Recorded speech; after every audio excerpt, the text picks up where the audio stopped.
एक और बड़ी खबर आपको बताएं, तुर्की को लेकर बड़ी खबर आ रही है। तुर्की को लेकर पश्चिम अब बेहद सतर्क हो गया है। हमास को तुर्की के सपोर्ट पर नेटो में अलर्ट है।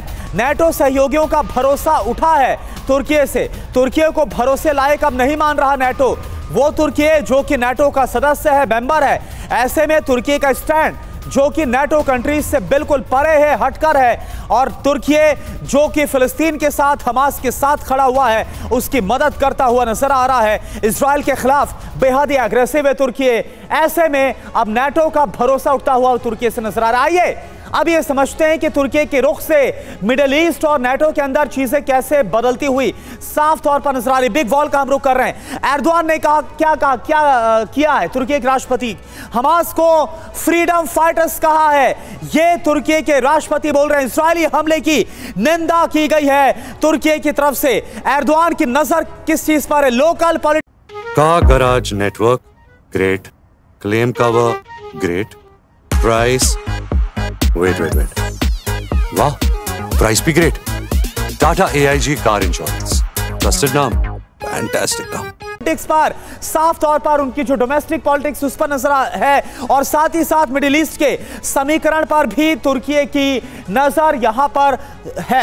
अमेरिका से तुर्की की बिल्कुल एक अलग जो लाइन है वो इजराइल और हमास वॉर पर नजर आ रही है। पश्चिम की नजर की अगर बात करें तो तुर्की नेटो का सबसे भरोसेमंद पार्टनर है। आशंका अब किस बात की है? इजराइल हमास वॉर नेटो में दरार भी पैदा कर सकता है, क्योंकि तुर्की एकदम अलग लाइन लेकर नेटो से इस वक्त चलता हुआ नजर आ रहा है। और साथ ही मुस्लिम एकजुटता के नाम पर पूरा जो समीकरण है वो इस वक्त बदल सकता है। इस बात की भी आशंका मिडिल ईस्ट में अमेरिका विरोधी खेमा मजबूत हो सकता है, और इसमें तुर्की क्या आएगा? क्योंकि अगर ऐसा होता है तो यह अपने आप में एक बहुत ही गंभीर सवाल होगा, बड़ी गंभीर सिचुएशन हो जाएगी। अब देखें एक और बड़ी खबर, तुर्की के सामने एटमी युद्ध का बड़ा खतरा है। डोनाल्ड ट्रंप जो कि अमेरिका के पूर्व राष्ट्रपति हैं, उनकी तरफ से बहुत बड़ा बयान दिया गया। एर्दोआन का बयान विश्व युद्ध कराएगा, यह ट्रंप की तरफ से कहा गया। दुनिया के सामने है एटमी खतरा। एर्दोआन ने की है मुस्लिम देशों से एकजुट होने की अपील।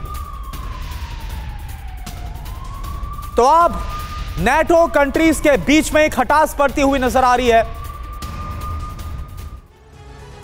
आइए अब देखते हैं कि अमेरिका के पूर्व राष्ट्रपति डोनाल्ड ट्रंप ने और क्या कहा है, किस बात की आशंका जताई है। आपको ग्राफिक्स के जरिए समझाते हैं। ट्रंप को एटमी युद्ध का खतरा सता रहा है। मिडिल ईस्ट में 40 से 50 लाख की संख्या में सेना मौजूद है।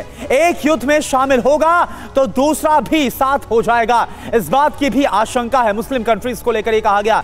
इसके बाद तो विश्व युद्ध ही होगा, यह बात तय है। यह कहते हुए नजर आ रहे डोनाल्ड ट्रंप दुनिया के सामने सबसे बड़ा एटमी खतरा इस वक्त मंडरा रहा है जो हो रहा है।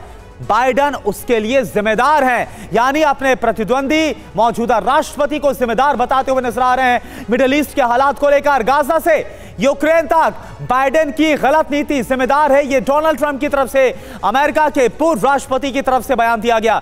एक और बड़ी खबर आपको बताएं, भूमध्य सागर से आ रही है। भूमध्य सागर में अमेरिकी विमान क्रैश हो गया है।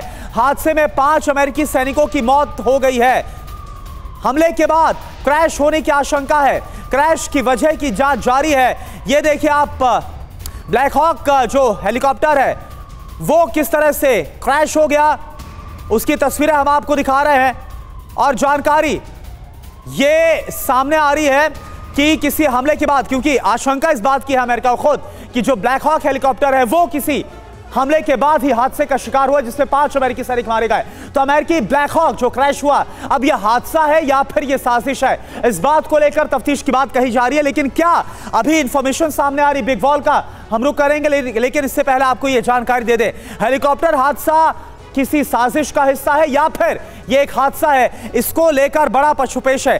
क्या हेलीकॉप्टर हादसे के पीछे रूस और ईरान है जो कि अमेरिका के खिलाफ खड़े हुए हैं? क्या इससे भूमध्य सागर में तनाव और ज्यादा बढ़ेगा, अमेरिका और ज्यादा एग्रेसिव होगा? हूती हिजबुल्लाह की कहीं साजिश का शिकार तो ब्लैक हॉक हेलीकॉप्टर नहीं हो गया जिसमें 5 अमेरिकी सैनिक मारे गए? क्या हेलीकॉप्टर पर किसी ने हमला किया जिसके बाद वो भूमध्य सागर में क्रैश हुआ? तकनीकी खराबी की वजह से क्या क्रैश हुआ, इस बात की भी जांच हो रही है। यानी हर एक पहलू पर इस वक्त जांच की बात अमेरिका कह रहा है, और अभी भी यह पुख्ता तौर पर नहीं कहा गया, सिर्फ आशंका भर है कि हो सकता है कि किसी हमले का शिकार हुआ हो और इसके बाद यह क्रैश हुआ हो।